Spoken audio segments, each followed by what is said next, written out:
पुरी नगरी, जहाँ स्वयं भगवान जगन्नाथ विराजते हैं, जहाँ हर दिन राजसी भोग लगता है और लाखों भक्त दर्शन को तरसते हैं। उसी पुरी के पास एक छोटी सी कुटिया में रहता था एक साधारण मछुआरा, रघु केवन। रघु का काम था मछली पकड़ना, लेकिन उसका हृदय दया से भरा था। जब भी कोई मछली तड़पती, उसका मन रो उठता, हे प्रभु, ये कैसी मजबूरी है, पेट के लिए मुझे जीवों को मारना पड़ता है। एक दिन जाल में फंसी एक मछली जोर जोर से तड़प रही थी। रघु ने जैसे ही उसे हाथ में लिया, उसे उस मछली में दिखाई दिए स्वयं भगवान विष्णु। रघु कापुहा, प्रभु, आप हर जीव में हैं और मैं। उसने तुरंत मछली को वापस पानी में छोड़ दिया और उसी क्षण हिंसा से सदा के लिए तौबा कर ली।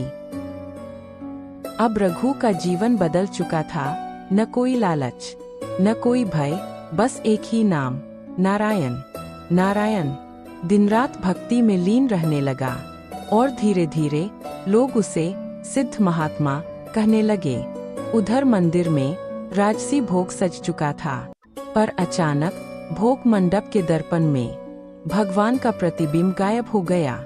पुजारी घबराकर, महाराज, यह क्या अनहोनी है? राजा भी चिंतित हो उठे। रात में राजा को स्वप्न आता है, स्वयं भगवान जगन्नाथ प्रकट होते हैं।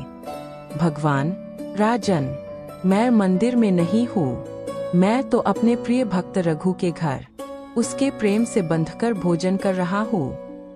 राजा और पुजारी दौड़ते हुए रघु की कुटिया पहुँचते हैं और देखते हैं एक साधारण पत्तल में रघु प्रेम से भोजन परोस रहा है और सामने स्वयं भगवान बैठकर भोजन कर रहे हैं। राजा की आंखों से आंसू बहने लगते हैं। राजा, रघु, तुम धन्य हो, तुम्हारी भक्ति के आगे हमारा वैभव भी छोटा है। रघु को ससम्मान मंदिर लाया जाता है और उसी क्षण भगवान का सानिध्य फिर से मंदिर में लौट आता है। ये कहानी हमें सिखाता है, ईश्वर सोने चांदी के मंदिरों में नहीं बसते, वे बसते हैं उस हृदय में, जहाँ दया हो, उस मन में जहाँ प्रेम हो, और उस आत्मा में जहाँ सच्ची भक्ति हो। राधे राधे।